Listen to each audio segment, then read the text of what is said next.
जिन्होंने लोगों के जानवर गए ने, जिन्होंने मकान तबाह होए ने, हुकूमत के अर्ज से उन्होंने दिता जाए।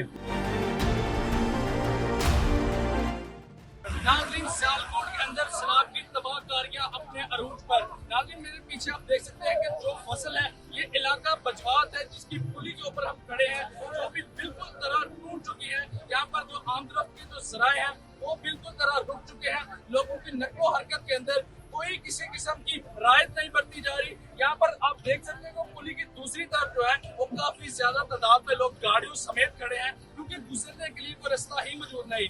यहाँ पर आपको साथ साथ बताता चलूं कि जो फसलें हैं वो कई 100 एकड़ लोगों की जो फसलें हैं वो यहाँ पर तबाह हो चुकी हैं। यहाँ पर काफी ज्यादा जो भैंसों और जानवरों का नुकसान है वो भी करोड़ों के अंदर यहाँ पर मौजूद है। तो मेरे साथ मौजूद है कुछ बजवात के ही इलाका मकीन, मेरे साथ मौजूद है अहमद बलोच साहब, जो यहाँ पर काफी ज्यादा जिन्होंने रेस्क्यू में भी काम किया और कई 100 एकड़ यहाँ पर उनकी जमीन मौजूद है जिसकी फसल पूरी तरह तबाह हो चुकी है। तो चलिए हम इनसे बताते हैं। जी अहमद बलोच साहब, हमें बताएंगे जो आपकी जमीन कितनी है और यहाँ पर सैलाब में क्या देखा आपने? सर इलाका बजवात बहुत बड़ा एरिया है और ਇਹਦੇ ਨਾਲ बहुत बड़ा एरिया डैमेज ਹੋਇਆ ਸਲਾਬ ਨਾਲ, बहुत बड़ा तूफानी सैलाब ਸੀ ਹੈ।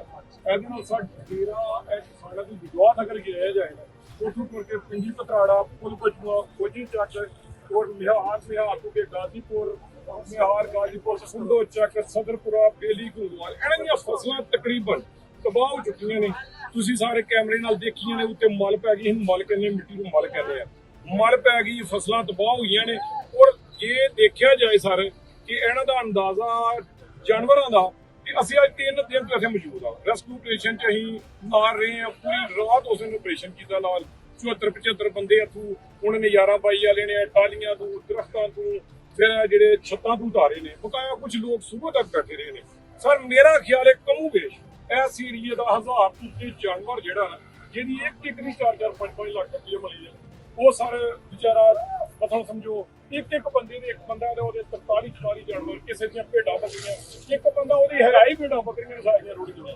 ਸਰ ਸਾਡੀ ਆ ਅਪੀਲ ਹੈ, ਸਾਨੂੰ ਫਸਲਾਂ ਵਾਲੇ ਜ਼ਿਮੀਂਦਾਰ ਆ ਅਸੀਂ ਬਰਦਾਸ਼ਤ ਕਰਨੇ ਆ।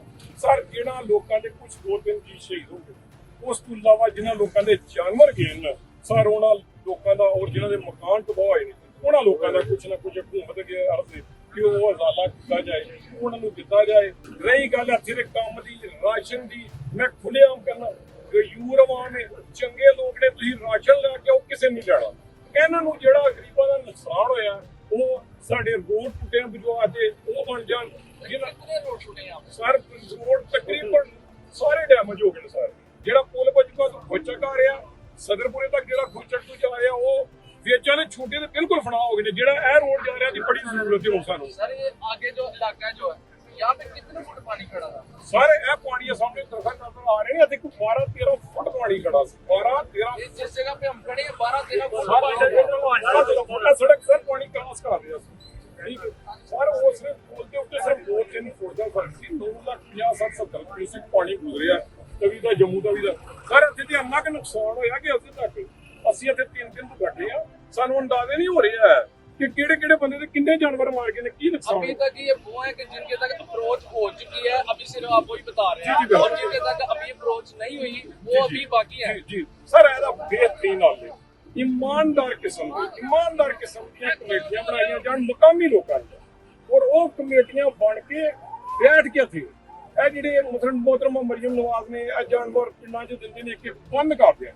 ਸਰ ਸਾਡੇ ਇਲਾਕੇ ਦੇ ਉਹ ਲੋਕ ਇੱਥੇ ਕਮੇਟੀਆਂ ਬਣਾਉਣ, ਕੋਈ ਬੰਦਾ ਕੋਈ ਹੈ ਲੋਕਾਂ ਦੇ ਡੰਗਰ ਉੜੇ ਨੇ, ਇੱਕ ਬੰਦਾ ਕਿਸੇ ਦਾ ਡੰਗਰ ਲੈਣ ਲਈ ਤਿਆਰ ਨਹੀਂ, ਉਹ ਆਪਣੇ ਡੰਗਰ ਲੈਣ ਲਈ ਤਿਆਰ ਨਹੀਂ। ਕੋਈ ਉਹਨੂੰ ਬਾਹੋਂ ਫੜਾਓ, ਜਿਹੜਾ ਇੰਡੀਆ ਦਾ ਡੰਗਰ ਆਇਆ ਤੇ ਫੜ ਲਓ, ਕਹਿੰਦਾ ਮੈਂ ਨਹੀਂ ਲੈਣਾ।